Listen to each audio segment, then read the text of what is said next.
5 grima kļūdas, kas padara tevi vecāku. Pirmkārt, kontūrēšana būs daudz augstāka. Taisu tādu kā 3 stūrīti. Vaigu sārtumu attiecīgi arī uzlikšu maksimāli augstāk, jo mēs gribam liftingu. Konsīleri mēs liksim tieši tur, kur tas visvairāk ir vajadzīgs, un tas ir šī daļa, atskaktiņš. Patiesībā jūs varat pat nelikt šeit nekādu konsīleri, ja jums tur nav zils, un attiecīgi tad nekrāsies nekas grumbiņās. Kā arī ar laiku, ar gadiem mums iekrīt dēniņi, kas arī padara mūsu seju vecāku. Tāpēc es uzklāšu šeit punktiņu un tādu kā C formas, lai mums izgaismotu tos dēniņus. Protams, biezākas, nevīžīgākas mazliet uzacis rada jauneklīgāku efektu.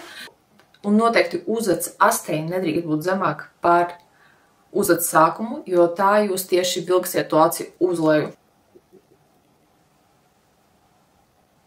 Es paņemšu 2 sotiņas, viena no aļika, tāda ļoti plāna, baigi forša.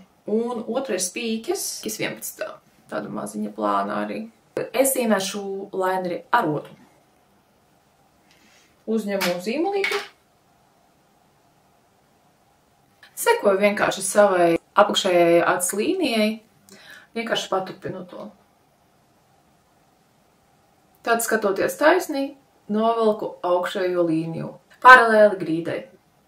Un tagad ar otru otiņu es vienkārši iestrādāšu zīmolī skropstu līnijā. Maksimāli plāni, lai vienkārši sataisītu izteiksmīgākas acis. Lai palielinātu vēl vairāk to liftinga efektu, es izmantošu arī skropstiņas. Šīs ir kimči skropstiņas atsārējā kaktiņā. Uz atvērtas actiņas skatos, kur man viņa prasās. Es uzskatu, ka mazliet palielināt lūpas noteikti vajag, jo ar gadiem mēs zaudējam apjomu lūpām tāpat. Tāpēc mēs it kā atgūstam to, kas bija jaunībā. Akcentējam uzmanību uz lūpu centrālo daļu, nevis uz ārējo. Mazliet piepaceļam tos kaktiņas.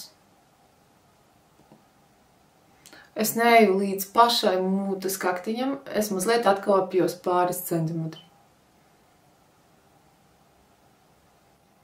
Ceru, ka šie mazie knifiņi tev noderēs un uzlabos tavu make-up game.